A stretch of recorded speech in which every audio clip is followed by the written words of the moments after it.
नमस्ते दोस्तों, आपका स्वागत है। मैं हूं वीरेंद्र व्यास और आप देख रहे हैं गोल्ड सिल्वर न्यूज़ का podcast the big Boolean show. इस शो में दोस्तों हम लोग चर्चा करते हैं इंडस्ट्री के लीडर्स से कि कैसे बुलियन इंडस्ट्री, ज्वेलरी इंडस्ट्री आगे बढ़ सकती है और क्या वो कदम उठा सकते हैं जिनसे वो एक नया विजन अपने बिजनेस के लिए क्रिएट कर सकें। और इस पर बातचीत करने के लिए आज हमारे साथ आचार्य इस संस्था से मिस्टर बी वेंकटेश हैं। आइए उनसे चर्चा करते हैं। इनका लंबा अनुभव है ज्वेलरी इंडस्ट्री का, तो उनसे समझेंगे कि जो ज्वेलर भाई है वो आगे बढ़ने के लिए, अपना बिजनेस आगे बढ़ाने के लिए क्या कर सकते हैं। वेंकटेश जी नमस्ते, स्वागत है। नमस्ते, thank you so much for calling me to the show.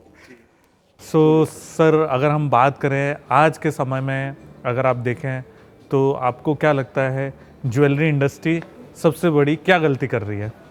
Well, मैं गलती तो नहीं बोलूँगा, बट ज्वेलरी इंडस्ट्री के अंदर बहुत सारा इम्प्रूवमेंट करना चाहिए। जैसे आपका इन्वेंट्री है, मैं एक छोटा सा टॉपिक लेके आपसे डिस्कस करना चाहूँगा। आप जब तक इन्वेंट्री बराबर मैनेज नहीं करते हैं एंड आपके पास उसका डेप्थ और विड्थ नहीं होता है, तो नॉर्मली क्या होता है कि ज्वेलर ये सोचते हैं कि हमारे पास डेड इन्वेंट्री है, बट आपके पास जब भी आपके दुकान में जब भी स्टॉक आता है तभी वो नया होता है। आप 6 महीने के बाद या 1 साल के बाद आपका सेल्स वाला अगर उसको बेच नहीं पा रहा है या उसके लिए बराबर कस्टमर आपके पास नहीं है, वो सिर्फ 2 चीज़ हो सकती है। या तो वो कस्टमर जो आना चाहिए आपके पास वो कस्टमर नहीं है, आपका इन्वेंट्री रॉन्ग हो नहीं सकता है, डेड इन्वेंट्री हो नहीं सकता, क्योंकि आप जब भी लेके आते हैं वो नया है एंड सेल्स वालों को भी पता है कि ये जो चीज़ है ये नया है। एंड नॉर्मली क्या होता है इंडस्ट्री के अंदर कि जो लेट इन आता है उसको पहले बेच देते हैं लोग।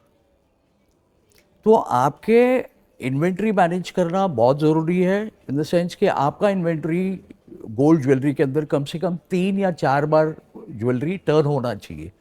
अगर वो टर्न नहीं हो रहा है तो उसका वजह आपको पहले निकालना पड़ेगा कि ये क्यों नहीं हो रहा है। एंड इसके पीछे और भी बहुत सारी चीज़ें। आपके staff are they well trained, वो प्रोडक्ट के बारे में उनको नॉलेज है, उनको पता है कि मैं क्या बेच रहा हूँ, कैसे बेचना चाहिए, उनका कम्युनिकेशन स्किल्स, उनका body language, how they greet the customer. And staff का ट्रेनिंग इतना लेवल में होना चाहिए कि आप किसी भी लेवल के कस्टमर आएंगे तो उनको अटेंड करने के लिए you should be prepared. But आजकल इंडस्ट्री में ट्रेनिंग जो है वो लैक हो रहा है। बहुत सारे ऐसे बच्चे लोग हैं जो इंडस्ट्री के अंदर नए आए हैं, वो फ्रेशर्स। बट आप जब भी फ्रेशर्स को ट्रेन नहीं करेंगे एंड आप फ्रेशर्स को आगे नहीं बढ़ाएंगे तो वो एक्सपीरियंस कैसे होंगे। So we have to have a mix of the fresh candidates and the experience people. तो ये दोनों का कॉम्बिनेशन में इंडस्ट्री को आगे बढ़ना पड़ेगा, तब जाके ये तालमेल में आप आगे बढ़ सकते हैं। बट इन्वेंट्री मैनेजमेंट बहुत ज़रूरी है। आपको रिलीजियसली आप आपके MIS रिपोर्ट्स देखिए कि क्या बिक रहा है, कौन सा चीज़ आपको प्रॉफिटेबिलिटी दे रहा है। अभी बहुत सारे ऐसे मेरे क्लाइंट्स हैं जो बोल रहे हैं कि नहीं हमारा टर्न जो है 3 या 4 बार हो रहा है, पर उस चीज़ में नहीं हो रहा है जो आपको प्रॉफिटेबिलिटी देना चाहिए। अगर आप चेन बेचते हैं और उसका 3 या 4 टर्न आता है फ्रॉम योर एंटायर ज्वेलरी, जिसमें आपका नेकलेस आ गया, बैंगल आ गया, ईयरिंग आ गया, रिंग आ गया, ये सारा प्रोडक्ट का मिक्स होता है। बट देन योर प्रोडक्ट, मतलब आपका नेकलेस एंड आपका bangle has to be at least 50% of your sale, of your total sale. अगर वो नहीं हो रहा है तो आपका प्रॉफिटेबिलिटी जो है वो कम हो जाएगा। आपका रोटेशन होगा, पर एक एक एक कंपनी को चलाने के लिए एंड उसको आगे बढ़ाने के लिए आपको प्रॉफिटेबिलिटी भी तो चाहिए, सिर्फ टर्न से नहीं होगा। You need proper profitability for your expansion. आपको आगे बढ़ना है या जो भी करना। पर कुछ लोग तो अपनी इन्वेंट्री को ही अपना प्रॉफिट मान के चल रहे हैं, प्राइस बढ़ रहा है तो। सर, प्राइस बढ़ने से क्या होगा, खाली आपका एसेट बढ़ रहा है। Money has to rotate, money has to roll. आप जब तक वो चीज़ को नहीं बेचेंगे, कस्टमर खरीद के नहीं जाएगा, आप वापस आपका इन्वेंट्री आप वापस रिप्लेस करेंगे क्या। आपके पास समझिए एक X kilo amount of jewellery है, आपका सिर्फ एसेट वैल्यू बढ़ने से क्या आपका घर चलेगा। आपको वो ज्वेलरी को रोटेट करना है। आप जब भी बेचेंगे तभी आप वेंडर से खरीद सकेंगे।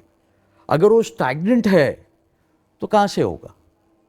सो money has to roll, your inventory has to roll, so you need sales, उसके बिना नहीं होगा। पर सेल्स की आपको क्या लगता है कि चूँकि हम देखते हैं सर बड़े स्टोर्स में तो चलो सेल्स स्टाफ रहता है, जो छोटे ज्वेलरी स्टोर्स हैं ट्रेडिशनल चला रहे हैं, एक पिताजी हैं उनका लड़का है, वो दोनों बैठ के कर रहे हैं, दुकान आता है, आपको क्या लगता है वहाँ पर वो कैसे चेंज कर सकते हैं अपनी उस सेल्स की स्ट्रेटेजी को? क्योंकि अगर हम देखें तो ट्रेडिशनली ज़्यादा चीज़ें अभी भी चल रही है। नहीं, मैं यही कहना चाहूँगा कि ट्रेडिशनल स्टोर अगर एक स्टोर है एंड आप फैमिली लेगेसी में मैनेज कर रहे हो तब तक ठीक है। आप जब भी when you think of 2 store या 3 स्टोर या 4 स्टोर, आप हर जगह नहीं रह सकते।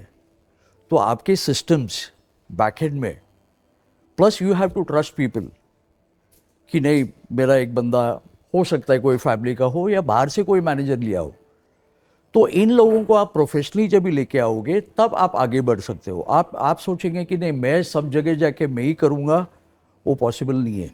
अभी पहले जैसे सिस्टम जो चल रहा था traditional, that is slowly changing. आप अगर किसी भी इवन 2 टायर 3 टायर सिटीज़ में जाएंगे तो छोटा से छोटा ज्वेलर जो है, जो एक्सपेंशन मोड में है, उन्होंने अपने आप को चेंज किया है, उनका थिंकिंग को चेंज किया है, उनका सिस्टम को चेंज किया है, लोगों को ट्रेन कर रहे हैं and they are managing multi store.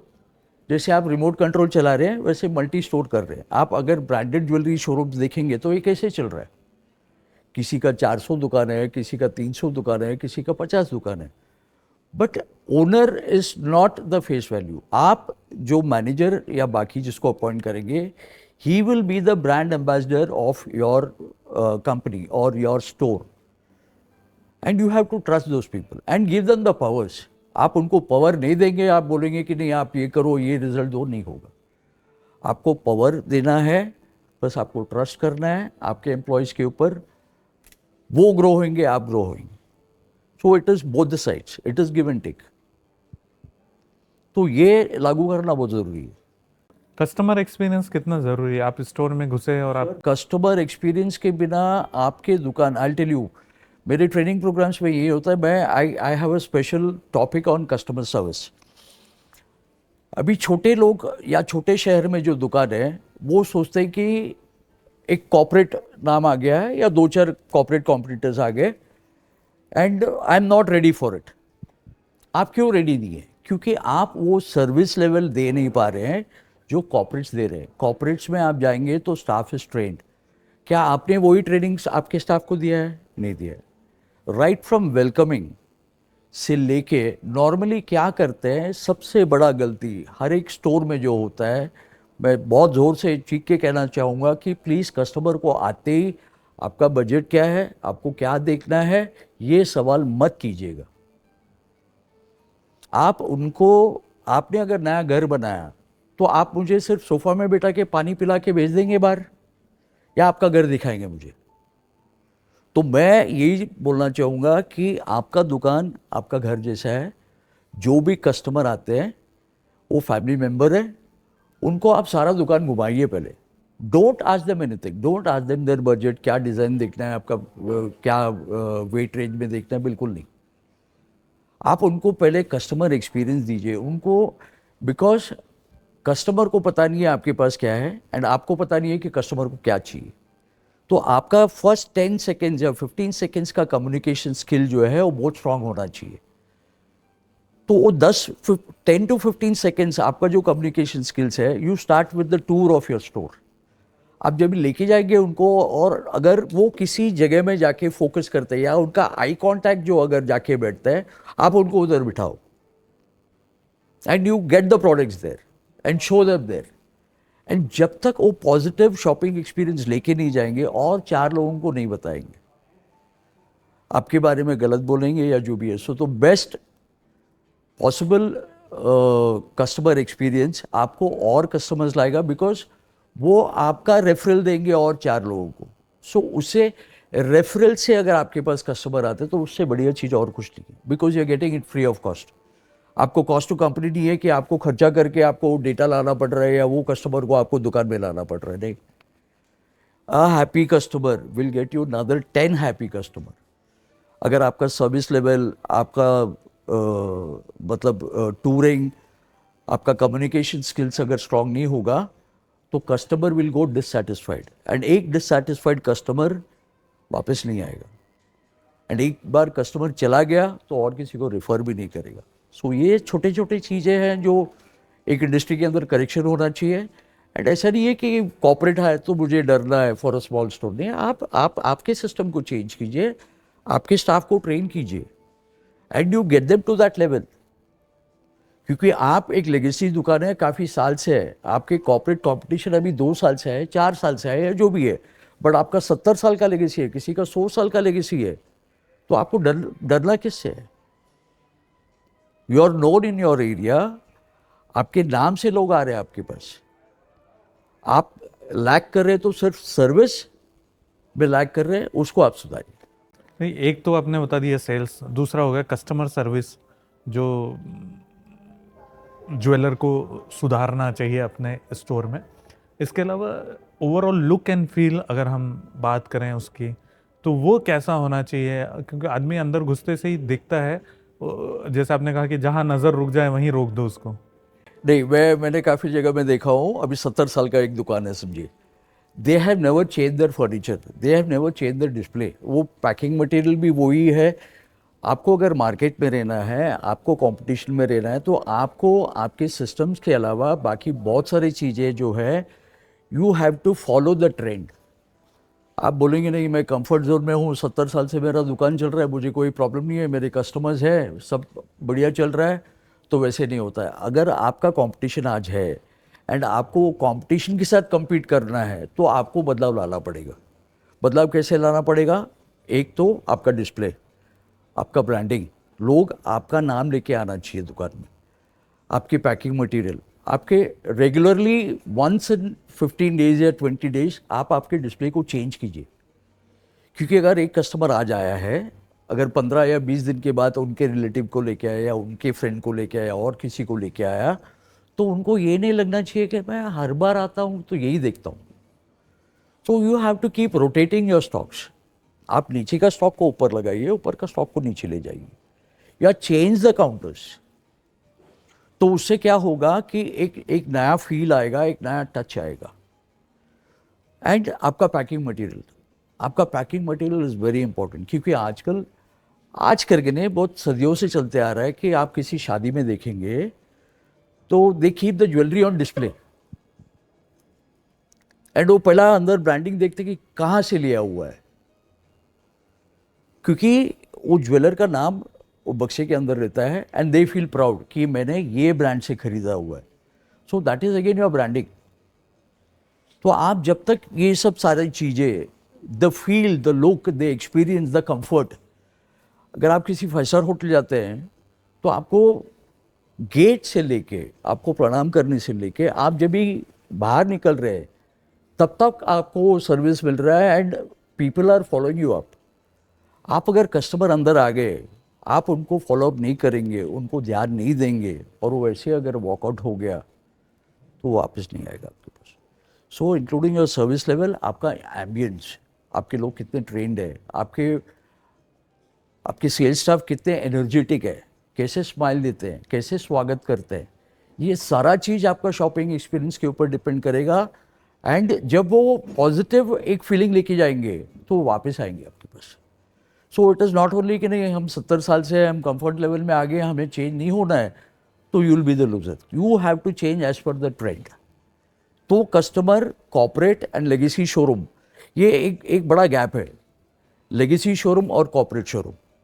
But legacy कोई नहीं छोड़ेगा, बिकॉज आप जनरेशन से उधर शॉपिंग करके आ रहे हैं। Just because there is a corporate who is come up, आप बोलेंगे कि मेरा कस्टमर उधर शिफ्ट हुआ, हो सकता है बिकॉज ऑफ द डिज़ाइंस, या आपके पास वो डिज़ाइन नहीं है जो आपके कॉम्पिटिटर के पास है, या आपके पास वो सर्विस नहीं है जो आपके कॉम्पिटिटर के पास है, या वो प्राइसिंग का फ़र्क है। सो आपको पहले स्टडी करना पड़ेगा कि किस पैरामीटर में you are losing your customer. So but ये अगर चीज़ें आप एक पैकेजिंग में देंगे तो मुझे नहीं लगता कि कस्टमर आपको छोड़ के जाएगा। कस्टमर डेटाबेस मैनेजमेंट कितना ज़रूरी है? सर आज की तारीख में बहुत ज़रूरी है। ये गलती बहुत सारे लेगेसी शोरूम्स ने किया है। जैसे कोई 70 साल से, कोई 100 साल से, कोई 150 साल से है, बट पहले वो सिस्टम था ही नहीं कि आप किसी का डेटा लें। पहले वो ज़माने में बुक में नोट करते थे आपका नाम और नंबर, ठीक है, एंड आपके लाइन में कॉल आता था। बट आज इतना पर्सनलाइज्ड हो गया है, everyone has got a mobile, but data बहुत कम लोगों के पास है। अगर आपके शोरूम में कोई आ रहा है, कोई खरीद नहीं रहा है, इट्स अ वॉकआउट। इसका वॉकआउट का भी डेटा आपके पास होना चाहिए, क्योंकि कस्टमर जो है आपके दुकान में आ रहा है वो भगवान है। भगवान कभी आपके घर में वापस आएगा आपको पता नहीं है। अगर वो टाइम में आपने अगर वो डेटा कैप्चर नहीं किया तो यू आर लूजिंग आउट। तो आप कस्टमर को रिक्वेस्ट कीजिए, भले they have not taken it, but उनको रिक्वेस्ट कीजिए और बताइए कि सर हमारा ये स्कीम है, हमारा कभी ऑफर चलता है, या आपका वेडिंग एनिवर्सरी है या बर्थडे है, we would like to be a part of your celebration, या आपके घर में अगर शादी है तो we want to be part of your celebration. मैं एक कंसल्टेंट हूँ, आप मेरी दुकान आ रहे हैं शॉपिंग करने के लिए, क्यों आ रहे हैं? क्योंकि आपको ट्रस्ट है, आपको फेथ है, एंड यू फील कि I am a consultant because मुझे मेरा सब्जेक्ट जो है मुझे अच्छी से पता है, एंड मुझे पता है कि आपको मुझे क्या देना है, तो यू कम एंड कंसल्ट मी। तो आप जब भी कंसल्ट कर रहे हैं एंड उन लोगों का ही डेटाबेस आपके पास नहीं है, तो आप उनको कैसे रीच करेंगे? आपके घर में अगर फंक्शन है, अगर मुझे वो डेट पता नहीं है, मुझे पता नहीं है मैं किसको कांटेक्ट करूं, तो मेरा तो सेल गया ना। तो I would say CRM is very important. Data आप किसी भी तरीके से कलेक्ट कीजिए, बट डेटा रहना आज के तारीख में बहुत ज़रूरी है, बिकॉज एक दुकान चलाने के लिए आपको रोज का 20 से 25 नया वॉक इन रोज चाहिए आपको। आप आपके एग्जिस्टिंग कस्टमर में कितना दिन सर्वाइव करोगे? So to get new walk ins, to get fresh faces, आपके पास जब तक डेटाबेस नहीं रहेगा एंड वो 20-25 जन जो आपके दुकान में आ रहे हैं आप उनको कैप्चर नहीं करेंगे तो यूल बी लेट। तो आपको ये बिल्कुल नहीं करना चाहिए। More the data more healthy more sales is my way of thinking. आजकल कुछ ज्वेलर्स तो ये शिकायत करते हैं, ग्राहक आते हैं भाव पूछ कर चले जाते हैं, इसका रेमेडी क्या है? सर इसका रेमेडी ऐसा है, मैं एक छोटा सा एग्जांपल देता हूँ। मैं 35 साल से ये इंडस्ट्री के अंदर हूँ। 1990 में मैंने यही इंडस्ट्री में I have seen gold at 345 rupees a gram. आज वो industry in 2026 I have seen it at 15,000 rupees. But मैं आपसे एक सवाल कर रहा हूँ, तो ये प्राइस वेरिएशन जो हुआ है उसमें क्या ज्वेलरी लेना बंद हो गया है? ये कभी नहीं होगा। ये क्यों नहीं होगा? क्योंकि for Indians, for our culture, jewellery buying is एक इमोशनल बाइंग है, एक इन्वेस्टमेंट है, एक फॉल बैक है कि नहीं भगवान ना करे कल को कुछ हुआ तो मेरे पास at least I have so much of jewellery. So this ये प्राइस, मुझे बहुत लोग फ़ोन करके पूछते हैं कि सर मैं कभी ज्वेलरी लूँ, तो मैं पूछता हूँ क्यों, क्या हो गया? बोलते सर भाव बहुत ज़्यादा है। बोला आपको 5 किलो लेना है? बोलते क्या सर मजाक कर रहे हैं? बोला कितना लेना है आपको? 50 ग्राम, 100 ग्राम, 150 ग्राम? हाँ सर उसके आसपास। बोला आज ही खरीदो, क्योंकि गोल्ड का प्राइसेस कोई प्रेडिक्ट नहीं कर सकता है। अगर सब प्रेडिक्ट करने लग गए एंड अगर ज्वेलर्स को पता था कि ज्वेलरी इतना होगा, वो 1990 में 100-200 किलो लेके बैठे रहेंगे। आज वो हो नहीं रहा है। सो मेरा रिक्वेस्ट यही है हर एक कस्टमर्स को हाथ जोड़ के, आपके पास जब भी पैसा है that is the right time to buy jewellery. Please don't wait कि आज भाव ऊपर जाएगा, कम हो जाएगा तो मैं और ज़्यादा ले लूँ। Every day is the right day to buy jewellery, अगर आपके ऊपर के जेब में पैसा हो। Is my suggestion. बाकी ये फ्लक्चुएशन चलता रहेगा, आप कंफ्यूज हो जाएंगे, आप कभी खरीद नहीं पाएंगे। बहुत सारे जो ज्वेलर्स हैं जो छोटी जगहों में, छोटे टाउन्स में हैं, उनका एक थिंकिंग है कि मेरा तो ये दुकान है, मैं तो 70 साल से चला रहा हूँ, 80 साल से, मेरे कस्टमर फिक्स हैं, मेरा सब कुछ चल रहा है ठीक से। आपको क्या लगता है ये सोच सही है या 10 साल बाद वो रिग्रेट करेंगे? सर 70 साल से आप दुकान चला रहे हैं, वो जनरेशन आपके पास जो आ रहे थे वो धीरे धीरे एक्सटेंड हो रहा है। अभी उनके बच्चे लोग आ गए, अभी आपके बच्चे लोग आ गए। आपने आपके टाइम में 70 years of your legacy, till your 70 और 80 आप दुकान में बैठे, आपने वो कस्टमर को देख लिया, उनके घर में सारे फंक्शंस ख़त्म हो गए। वेडिंग शॉपिंग ऐसा चीज़ है कि हर 20 या 25 साल में होता है। अगर मैंने मेरे शादी में खरीदा तो मेरी बच्ची की शादी विल बी 25 ईयर्स, तब जाके, so there is a gap between my wedding and my daughter's wedding, there is a huge gap. तो आप सोचते कि नहीं मैं सेटल्ड हूँ, आप कंफर्ट जोन में, प्लीज़ वो कंफर्ट जोन के बाहर निकलिएगा, नहीं तो आपका लेगेसी आपके साथ वो निकल जाएगा। आप आपके बच्चों को क्या देने वाले हो? What are you going to give the next generation? आपके जनरेशन के टाइम में देर वॉज नो प्रॉब्लम, कोई कंपटीशन नहीं था, आपका लेगेसी नाम था, एंड कोई एडवर्टाइजमेंट नहीं, लोग आपके नाम से आते थे, पहचानते थे और लेके जाते थे। बट आपने ये सोचा है कि आपके नेक्स्ट जनरेशन, उनको सबसे बड़ा चैलेंज है। क्या चैलेंज? एक तो लेगेसी नाम जो है उसको होल्ड करना, उसको मेंटेन करना, ठीक है। अभी इन जनरेशन को कंपटीशन इतना है, उसमें आगे बढ़ना एंड प्रॉफिटेबिलिटी करना, तभी वो उनकी नेक्स्ट जनरेशन को दे सकेंगे। आप सोचेंगे कि नहीं मेरा हो गया है, happy happy, you are not passing on your legacy to the next generation, and वो आगे पास नहीं कर सकते। तो ये कंफर्ट जोन में जो है लोग, उससे बाहर निकलिए, आगे का सोचिए, एक्सपेंशन का सोचिए, या आपके सराउंडिंग एरियाज में जो छोटे छोटे कस्बे हैं वहाँ पे you have a small shop, ताकि उनको भी प्राइड लगे कि नहीं ये ब्रांड नेम हमारे गांव में आए। जब भी कोई बड़ा ब्रांड नेम कभी छोटा 2 टायर 3 टायर सिटी में जाता है तो दे फील प्राउड कि नहीं इतना बड़ा ब्रांड हमारे यहाँ पे आया है। तो you keep that legacy and let it continue, नहीं तो it will be out of coverage area. So आजकल ऑर्गेनाइज इतना हो रहा है मार्केट, तो बहुत सारे लोग सोचते हैं जो ज्वेलर्स हैं, मैं आपसे छोटे ज्वेलर्स की इसलिए बात कर रहा हूँ क्योंकि उनकी बात उतनी होती नहीं है एक्चुअली में, और उनको क्या करना चाहिए उनको सही गाइडेंस भी नहीं मिलता, इसीलिए मैं बार बार वहीं ले जा रहा हूँ आपको। क्योंकि बड़े लोग तो ट्रेनिंग कर लेते हैं, पैसा होता है बहुत, वो चेंजेस ला सकते हैं। मेरी दुकान है, मेरे सामने मेरे ही शहर में 5 ऑर्गेनाइज स्टोर हो रह गए। ठीक है। अभी मुझे तो डर सता रहा है कंपटीशन का। सर ये डर नहीं है, ये आपका मेंटल ब्लॉक है, ठीक है। मोस्ट ऑफ द ज्वेलर्स खर्चा करने से पहले सोचते हैं कि ये खर्चा है। आप उसको खर्चे में मत लीजिए, आप उसको इन्वेस्टमेंट में लीजिए। आपको पब्लिसाइज करना पड़ेगा अपने आप को, आपको आपका ब्रांड जो है उस लेवल तक लाना पड़ेगा, आपको डिजिटली जाना पड़ेगा। डिजिटली मैं इसलिए बोल रहा हूँ क्योंकि आज हर एक कम्युनिकेशन, मीडिया बोलिए, हमारे ज़माने में there used to be hoarding, there used to be newspaper, there used to be radio, but आज सारा चीज़ एक इंस्ट्रूमेंट जिसको आप मोबाइल बुलाते हैं उसके अंदर है। अगर आप वहाँ पे प्रेजेंट नहीं है तो आप कहीं पे भी नहीं है। आप जो बाकी मीडिया में स्पेंड कर रहे हैं उससे you take a percentage and spend on the social media. आप शूट कीजिए, आप रील्स बनाइए, आपके कस्टमर जो आ रहे हैं दुकान में आप उनको ब्रांड एम्बेसडर बनाइए, उनसे बाइट लीजिए, because they are your brand ambassador. आपके कस्टमर आपके ब्रांड एम्बेसडर हैं। आप अगर आपका कस्टमर आपके बारे में अच्छा बोल रहा है आपके दुकान के ब्रांडिंग के अंदर, so it is a plus point for you. So take bites of the customer कि हाउ दे फील, कि उनका शॉपिंग एक्सपीरियंस कैसा रहा। तो आप ये सब छोटी छोटी चीज़ में जब तक इन्वेस्ट नहीं करेंगे तो आपको डर सताते रहेगा कि नहीं कंपटीशन आ गया। अच्छा, ये कंपटीशन आपके शहर में क्यों आया? किसने जगह दिया उनको आने के लिए? आपने दिया।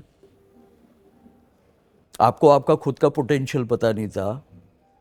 अभी बॉम्बे जैसे शहर में आप देखेंगे कि बहुत सारा कॉर्पोरेट ब्रांड्स आ गए, बट पहले के ज़माने में देखेंगे तो there were 4-5 of those known brand names which were there. But again मैं वही समझा रहा हूँ कि प्लीज़ आप कंफर्ट जोन में मत जाइएगा। You have to be hyper active. इतने टफ कंपटीशन में मार्केट के अंदर इतने सारे मतलब अलग अलग ब्रांड्स आ गए, आप जब तक हाइपर एक्टिव नहीं रहेंगे तो आपको वो डर हमेशा सताता रहेगा कि नहीं माई लेगेसी इज ओवर, अभी मुझे दुकान बंद करना पड़ेगा। तो ये डर आप पहले निकालिए। Be competitive in the market, be a trend setter, don't be a trend follower. अभी मैंने एक मेरे क्लाइंट और मेरे बाकी एक इनसे मिला मैं, जिनको मैं 6 महीने पहले मिला था या 1 साल पहले मिला था। आई सेड सर आप और एक दुकान कीजिए, आपका मार्केट में दुकान है, इट्स ओल्ड स्टोर, लोग आ नहीं पा रहे हैं क्योंकि गाड़ी आ नहीं सकता है, people don't want to carry that cash and come to your store. तो आपको लोकेशन चेंज करना है, आप भले वही सिटी में हैं बट न्यू अपकमिंग, नया रेसिडेंशियल एरिया, नए बच्चे लोग कहाँ पे है, तो आपको शिफ्ट करना है। वो कंफर्ट जोन में रह गए, बाहर से अलग स्टेट से लोग उनकी जगह पे आ गए कंपटीशन के लिए। अभी वो रियलाइज कर रहे हैं, बोलते नहीं सर आपने बताया था 1 साल पहले, मुझे कर लेना चाहिए था। बोला अभी भी हम लोगों को कंफर्ट जोन में है, चलो प्लीज़ आइए कंफर्ट जोन के बाहर, नहीं तो आज एक कंपटीशन है, कल और 4 कंपटीशन आ जाएगा आप ही के शहर में, आप ही के उधर। जो आपका लेगेसी नाम है, आपके लेगेसी नाम से आपके जो एग्जिस्टिंग कस्टमर है वो आएंगे, but how do you create new walkage, next generation will go to the legacy store because आपको फोर्सफुली आपके पेरेंट्स आपको लेके जा रहे हैं, आप दिल से नहीं जा रहे। तो वो ट्रेंड जो है, वो थिंकिंग जो है आपको चेंज करना पड़ेगा if you want to be in competition. Customer मेरे पास आए या मैं कस्टमर के पास जाऊं? आज ऐसे हो गया कि आपको कस्टमर के पास जाना पड़ेगा, क्योंकि जैसे मैंने कहा था आपको रोज का 20 से 25 वॉक इन चाहिए, आप कहाँ से क्रिएट करेंगे? तो you go to your surrounding areas, आपके पेरिफेरी में 50-100 किलोमीटर 75 किलोमीटर जहाँ आप पहुँच सकते हैं या आपका ब्रांड नेम को लोग जानते हैं, वहाँ पे आप एक्सिबिशन कीजिए, दुकान मत डालिए, पहले एक्सिबिशन कीजिए, टेस्ट दैट मार्केट कि क्या चॉइस है लोगों का, डिज़ाइन, प्राइस फैक्टर, कि उनको क्या पसंद आ रहा है, आप पहले इसको रिसर्च कीजिए। आप जब भी एक्सिबिशन कर रहे हैं it is at a very minimal cost. Normally क्या लोग करते हैं कि नहीं मुझे यहाँ पे शोरूम डालना है, जगह ले लिया, शोरूम बना दिया, इन्वेंट्री डाल दिए, खर्चा कर दिए, फिर बैठे रहते हैं कि वॉक इन नहीं आ रहा है। कहाँ से आएगा? आपने ना रिसर्च किया, ना आपने स्टडी किया उस मार्केट को, ना जाना कि वहाँ पे क्या स्टॉक चलेगा, किस प्राइस रेंज में चलेगा, किस वेट रेंज में चलेगा। आप जब तक ये नहीं करते, मेरा रिक्वेस्ट है कि नया शोरूम मत कीजिए, आप पहले उसको टेस्ट मार्केट कीजिए, आप जज कीजिए कि मेरे लिए मुझे कितने किलो का इन्वेंट्री लेके उस जगह में चलना है, कितने साइज का दुकान होना चाहिए। ये नहीं कि बड़ा दुकान है तो नहीं, इट इज़ ग्रैंड्योर। आपका जितना बड़ा दुकान उतना ज़्यादा स्टॉक, उतना ज़्यादा एक्सपेंसेस। तो आप 1000-1200 स्क्वायर फीट के अंदर दुकान बनाइए, उसको प्रॉफिटेबल बनाइए, then you shift to another store, तभी वैसे आप मल्टी चेन कर सकते हैं।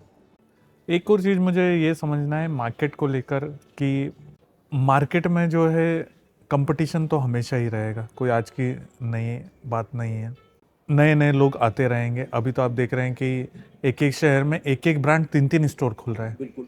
अभी भी जो शिफ्ट इन, जिसको आप कह सकते हैं माइंडसेट, क्योंकि मैं कई बार ज्वेलर्स से भी बात करता हूँ कि अभी बाइंग डिसीजन उस जनरेशन के पास है जो 2000 के बाद पैदा हुई है, जिसने डायरेक्ट मोबाइल ही देखा है।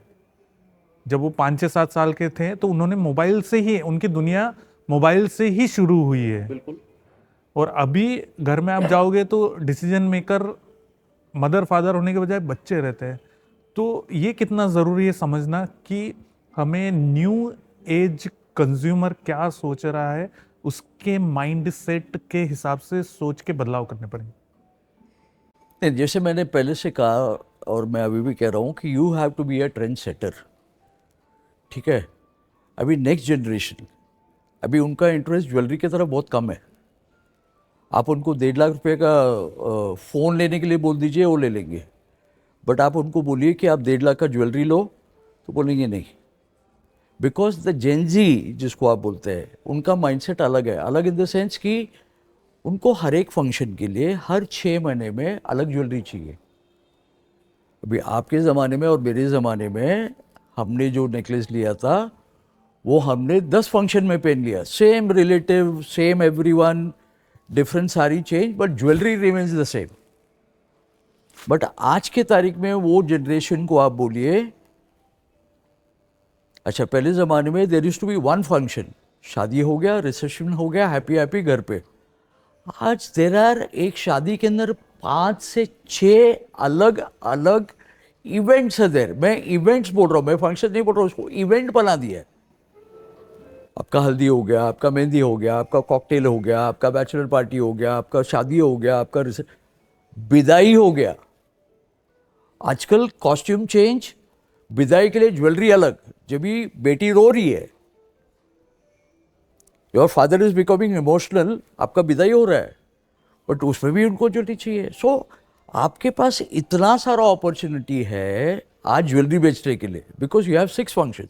अच्छा, 6 फंक्शन में it is not only the husband and wife, उनका बुआ जी आ गए, उनका फूफी आ गई, उनकी साली आ गई, और सो आपका वेडिंग शॉपिंग जो है इट इज़ मिनिमम से 8 to 10 पीपल। लड़के वालों की तरफ से आते हैं, लड़कियां वालों की तरफ से आते हैं, 5 जने तो आएंगे, मामा आएगी, मामी आएगी, और कोई आएगी। तो everyone wants to buy jewellery. भले लड़की ने 300 ग्राम ले लिया, रिलेटिव्स एटलीस्ट 50 ग्राम्स तो लेंगे, so that is additional sale. तो आप उसको पहले स्टडी कीजिए कि मेरा नेक्स्ट जनरेशन कहाँ जा रहा है एंड मुझे क्या देना है, एंड उस हिसाब से आपका इन्वेंट्री, आपका ज्वेलरी जो है उसको आप शिफ्ट कीजिए। Everyone can not be A wedding jeweller. Wedding jewellery एक सीजनल सेल है। आउट ऑफ 365 डेज, अगर आपका 65 डेज का वेडिंग है तो अगला 300 दिन आप क्या बेचेंगे? So people go wrong there also as far as the inventory goes. They carry शादी वाला, ब्याह वाला इन्वेंट्री पूरा साल कैरी करते हैं। मत कीजिए।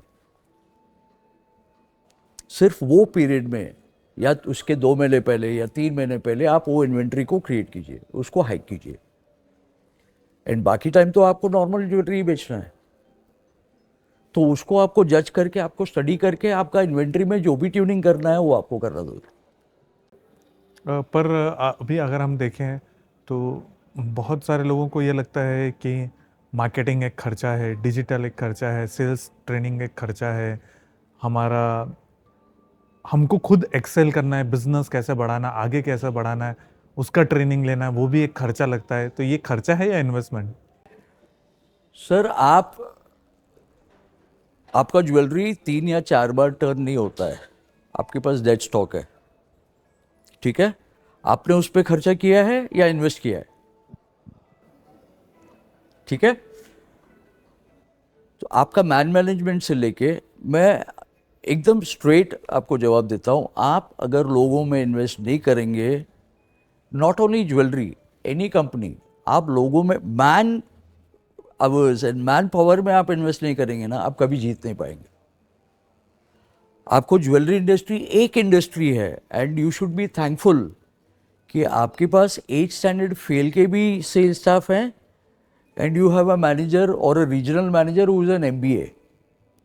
आप मुझे और किसी इंडस्ट्री के अंदर दिखा दीजिए कि 8th पास या 8th फेल जो बच्चे लोग हैं या सेल्स वाले हैं, और किसी इंडस्ट्री में आप मेरे को दिखा दीजिए, नहीं होगा।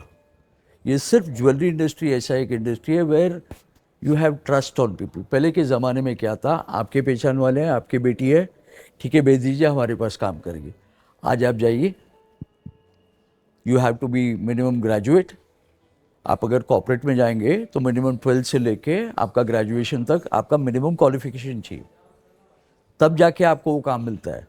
तो वो बच्चे लोग जो पढ़ाई नहीं किए हैं या नहीं कर पाए फॉर वॉट एवर रीजन, वो कहाँ जाएंगे? आप मॉल में जाके देख लीजिए, आईवेयर देखिए, परफ्यूम देखिए, कॉस्मेटिक देखिए, बाकी तरह सो मेनी ब्रांड्स, बट वहाँ के लिए you did a minimum qualification for you to get to that job. But jewellery एक ऐसा इंडस्ट्री है, आप क्राफ्ट्समैन को देखिए, जो कारीगर है वो MBA है, उसका कला है, ही इज़ एन आर्टिशियन। मैं आपको 100 ग्राम गोल्ड दे दूँ, एक आपको डिज़ाइन दे दूँ, और मैं आपको बोलूँ कि आप ये ज्वेलरी बना के दीजिए मुझे, आप कर पाएंगे? नहीं बनाते। तो ये एक कला है, ये कला को आप अप्रिशिएट कीजिए। And this is the only industry I am telling you which I have known जो इतना सारा जॉब क्रिएट करता है, सिर्फ ट्रस्ट के ऊपर, सिर्फ एक पहचान के ऊपर, या फिर किसी ने रेफरेंस दिया उसके ऊपर। So this is, I would say, आप पहले ये दिमाग से निकाल दीजिए कि ये खर्चा है, ये इन्वेस्टमेंट है। नहीं तो आप बहुत सारा चीज में आप लूज करेंगे, आपका कॉम्पिटिटर आपसे आगे बढ़ जाएगा, आप वहीं रह जाएंगे। क्यों? आपने उसको खर्चा सोचा है, आप उसको खर्चे के, आपको स्टेशनरी चाहिए दुकान में, क्या वो खर्चा है कि क्या है? आप हर एक चीज़ को खर्चे में लेंगे। आप गाड़ी में आते हैं जाते हैं, पेट्रोल का खर्चा होता है, तो मैं उसको खर्चे में लूँ? That is a necessity. उसके बिना आप नहीं कर पाएंगे। क्या आप गाड़ी रख के आपको लग रहा है कि मैं पेट्रोल में खर्चा कर रहा हूँ, उसके लिए आप साइकिल में आएंगे? Standard of living has change. So वो ज़माने में ट्रेनिंग नहीं होता था। When I have got into jewellery, तब ट्रेनिंग नहीं होता था, but we were the professional ones to join a company. तो आज ट्रेंड चेंज हो गया है, शिफ्ट हो गया है। People have become more educated because of mobile. And लोग इतना स्मार्ट हैं कि सारा चीज़ मोबाइल में इंफॉर्मेशन लेके आपके पास आएंगे, आपके सेल्स वाले के पास आएंगे।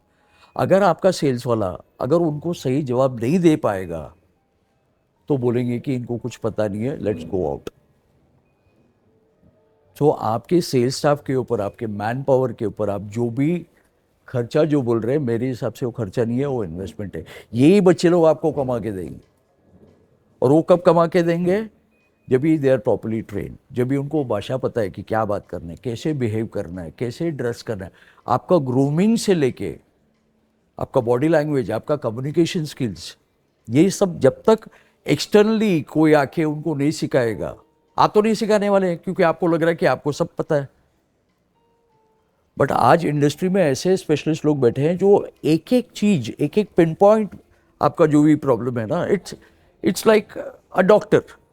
आपको सर दर्द है, मैं सर दर्द का दवा दे सकता हूँ। आपको पेट का दर्द है तो मैं उसका दवा, आपको कैंसर है तो I can give you cancer. तो देर आर पीपल अवेलेबल। आप उनको, उनका यूज़ कीजिए, उन पे इन्वेस्ट कीजिए, तो आपका रिजल्ट्स बेटर होगा, आपका ग्रोथ फास्टर होगा and you will be happy. आखिरी सवाल, सिर्फ आप अगर मुझे 3 टिप्स देना चाहें बिजनेस को प्रॉफिट में ले जाने के लिए, तो वो क्या होगी? 3 टिप्स एग्जिस्टिंग इसमें मैं यही दूंगा। एक तो इन्वेंट्री प्रॉपर मैनेज कीजिए, आपका ब्रांडिंग कीजिए, and invest on your people and take them as your family. ये 3 पॉइंट्स अगर आपके साथ है तो यू आर अ विनर। लोग इसी पे लैक करते हैं एंड दे लूज। अगर if you treat your staff as a family, you grow as a family. But बहुत लोगों का माइंडसेट है कि नहीं, मैं स्टाफ के साथ मैं दोस्ती नहीं, मैं दोस्ती करने के लिए नहीं बोल रहा हूँ। Respect, give respect, take respect. मैं आज तक I have believed in one thing, you should never demand respect, you should always command respect. लोग आपको इज्जत देना चाहिए, आपके ब्रांड को इज्जत देना चाहिए, तब आपका कस्टमर बेस बढ़ेगा। आप एक कंफर्ट लेवल में आ जाएंगे कि नहीं, मैं ये लेगेसी, मेरा ये नाम, मेरे आगे कोई नहीं, you finished. Thank you so much sir, आपसे बातचीत करके बहुत अच्छा लगा, बहुत सारी चीज़ें। Thank you so much. I would like to thank your medium and rest of the listeners to please follow and आपसे जो भी होगा वो आप प्लीज़ कीजिएगा, तो आप बढ़ सकेंगे। Thank you so much sir. तो दोस्तों, हमने आज समझा कि कैसे ज्वेलर्स आगे बढ़ सकते हैं, क्या कुछ चीज़ें हैं वो बदलाव कर सकते हैं। आपको हमारा ये वाला podcast the big Boolean show का कैसा लगा मुझे कमेंट में बताइएगा, और कमेंट में ये भी बताइएगा कि क्या आपको भी इस तरह की ट्रेनिंग की ज़रूरत है। Thank you so much.